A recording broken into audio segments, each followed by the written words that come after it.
పాత గవర్నమెంట్ ఏదో ఉందో వాళ్ళు ఫార్మాసిటీ అనౌన్స్ చేయగానే ఒకసారిగా ఆ ప్రాంత రూపురేఖలు అయితే మారిపోయాయి. ఒకసారి పెద్ద ఎత్తున అక్కడ భూములు కూడా కొనడం కూడా జరిగింది. ఆ తర్వాత ప్రభుత్వం మారింది, మళ్ళీ వాళ్ళు చేంజెస్ అన్నారు, ఒకసారిగా స్తబ్దత అయితే ఏర్పడింది. మళ్ళీ ఇప్పుడు ఫోర్త్ సిటీ మీద ప్రత్యేక దృష్టి పెట్టడం వల్ల మళ్ళీ ఇన్వెస్టర్స్ అటువైపు చూడటానికి ప్రయత్నిస్తున్నారు. చాలామంది అడుగుతుంది ఏంటంటే ఈ ఫోర్త్ సిటీ దాదాపు 8 months అయింది అనౌన్స్ చేసి, అసలు గ్రౌండ్ లెవెల్లో ఏం జరుగుతుంది, అసలు ఇప్పుడు అక్కడ ఇన్వెస్ట్ చేయొచ్చా, చేస్తే ఇన్ని కిలోమీటర్ల పరిధిలో అక్కడ ఇన్వెస్ట్ చేయొచ్చు అని చెప్పి కూడా చాలామంది అడుగుతున్నారు. మీరేమి ఇచ్చే సలహా? అంటే ఫ్యూచర్ సిటీ వచ్చేసేదండి ఫోర్త్ సిటీ అనేది Srisailam highway and Sagar highway మధ్యలో ఉన్నటువంటి రంగారెడ్డి జిల్లాలో ఉన్నటువంటి ఈ విస్తీర్ణంలో 14,000 ఎకరాల గవర్నమెంట్ ల్యాండ్ ఆల్రెడీ అవైలబిలిటీ ఉంది. మనం ఎందుకు చెప్పినట్టు 13,900 సంథింగ్. సో అప్రాక్సిమేట్లీ 14,000 ఎకరాలు అనుకుందాం.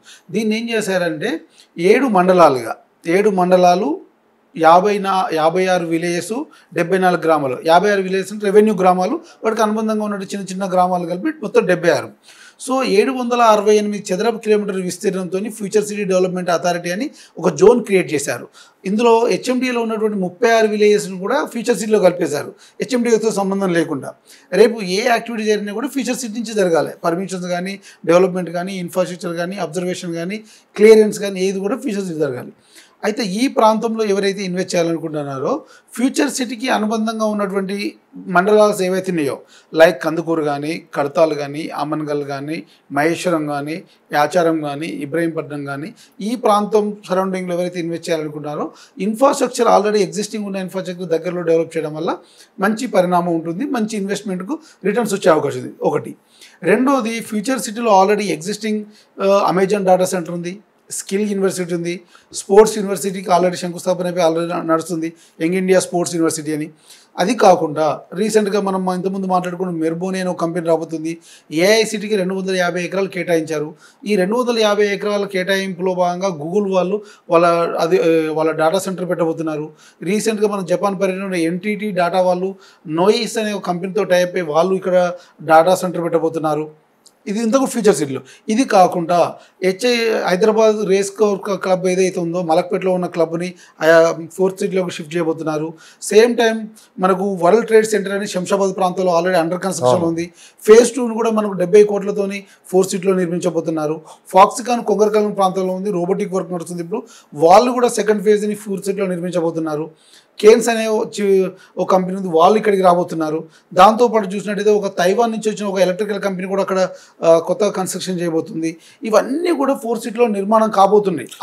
చెప్పినవన్నీ రాబోయే 10 సంవత్సరాల్లో ఈ ఫలాలను చూడబోతున్నాం. ఈ మీరు ఏదైతే ప్రాజెక్టులు వస్తున్నాయో ఇవన్నీ రాబోతాయి. ఆ టైం కల్లా మొత్తం ఫుల్ లోడెడ్గా అక్కడ పనులు అయితే జరగబోతున్నాయి. కానీ మిడిల్ క్లాస్ పీపుల్ ఇప్పుడు ఏమనుకుంటున్నారంటే అసలు మేము అక్కడ భూములు కొనగలమా, ఒకవేళ మాకున్న బడ్జెట్లో అంటే తక్కువ బడ్జెట్లో మేము ఇన్వెస్ట్ చేయాలంటే ఎస్పెషల్లీ ఫోర్త్ సిటీ చుట్టుపక్కల ఎక్కడ ఇన్వెస్ట్ చేస్తే మా అంటే తక్కువ బడ్జెట్లో మంచి ల్యాండ్ వస్తుంది, రాబోయే ఈ 10 సంవత్సరాలు మంచి అప్రిషియేషన్ వస్తుంది అంటే కొంచెం లాంగ్ టైం ఇన్వెస్ట్ చేసేవాళ్ళు కొంతమంది ఎక్కువ మంది ఉంటారు. మీరు ఇచ్చేస్తారు పర్టికులర్గా ఫోర్త్ సిటీలో భాగంగా చూసినట్లయితే మనము ఈ శ్రీశైలం హైవేలో చూస్తే కడతాలు ఆమన్గల్ ప్రాంతంలో ఇన్వెస్ట్ చేయొచ్చు. ఎందుకంటే అక్కడి నుంచి రీజనల్ రింగ్ రోడ్ కనెక్టివిటీ ఉంటుంది. Same time fourth city connectivity AICTE అంతా కూడా ముచ్చర్ల కడతాల ప్రాంతంలో వస్తుంది 259 ఎకరాల్లో. సో ఏఐసిటీ ఉంటుంది కాబట్టి మ్యాక్సిమం ఐటీ కంపెనీస్ అక్కడ ఉంటాయి కాబట్టి కడతాలు ఆమన్గల్ ప్రాంతం మధ్యలో అయితే మనకు 10 నుంచి 15,000 మధ్య లోపల అయితే బడ్జెట్లో దొరికే అవకాశం ఉంది అక్కడ. సో ఆ బడ్జెట్లో అక్కడ ఇన్వెస్ట్ చేయొచ్చు మిడిల్ క్లాస్ మ్యాన్ ఎవరైనా కూడా. 10 నుంచి 15,000, 11,000, 12,000, 13,000, 15,000 రోడ్డు కనెక్టివిటీ బాగుండి దగ్గర ఉంటే 15,000 గజం ఉంది. సో ఈ ప్రాంతంలో ఇన్వెస్ట్ చేయడం వల్ల లాభదాయకం ఉంటుంది. ఎందుకంటే అటు ఆమన్గల్ మున్సిపాలిటీ కనెక్ట్ ఉంటుంది, ఇటు కడతాల్ మున్సిపాలిటీ కనెక్ట్ ఉంటుంది, పక్కన ముచ్చర్ల ఏఐసిటీ ఉంటుంది. కాబట్టి డెఫినెట్గా ఈ ప్రాంతంలో డెవలప్ అయ్యే అవకాశం ఉంటుంది, పెరిగే అవకాశం ఉంటుంది. ఎందుకంటే ప్రపోజ్డ్ రీజనల్ రింగ్ రోడ్ ఉంది. ఇంకొకటి మెయిన్గా ఇక్కడ మనం మాట్లాడాల్సింది ఏంటంటే ఓఆర్ఆర్ ఎగ్జిట్ నెంబర్ 13 నుంచి ఆమన్గల్ వరకు 41.5 కిలోమీటర్ డిస్టెన్స్ అంతా కూడా గ్రీన్ ఫీల్డ్ హైవే నిర్మించబోతున్నారు. ఇది కంప్లీట్ గ్రీన్ ఫీల్డ్ హైవేస్ వల్ల ఇలాంటి మార్పులు చేరే అవకాశం ఉంది ఆ ఏరియాకి. అంటే డిస్టెన్స్ తగ్గించేసి కనెక్టివిటీ పెంచడమే గ్రీన్ ఫీల్డ్ హైవే ఉద్దేశం. ఎందుకంటే మనం ఉన్నటువంటి ల్యాండ్ బ్యాంకింగ్ చూసినట్టయితే, ఇక్కడ వచ్చే కంపెనీలు చూసినట్టయితే అన్ని కూడా పెద్ద ఇన్వెస్టర్స్. సో అక్కడికి వచ్చే ఎంప్లాయ్మెంట్ కానీ, అక్కడికి వచ్చేటువంటి వెహికల్స్ కానీ, ట్రాన్స్పోర్టేషన్స్ కానీ ఇవన్నీ బయటకు వెళ్ళాలి, ఈజీ వే ఉండాలంటే మినిమం 100 ఫీట్ రోడ్ ఉండాలి. కానీ green field highway 330 feet road వస్తుంది. మధ్యలో మెట్రో ప్రపోజల్ కూడా ఉంది. Okay. So direct overall connectivity ఇస్తున్నారు. ఇది ఎక్కడ రీజనల్ రింగ్ రోడ్ కనెక్టివిటీ ఎక్కడ స్టార్ట్ అవుతుంది? ఆమన్గల్ దగ్గర స్టార్ట్ అవుతుంది.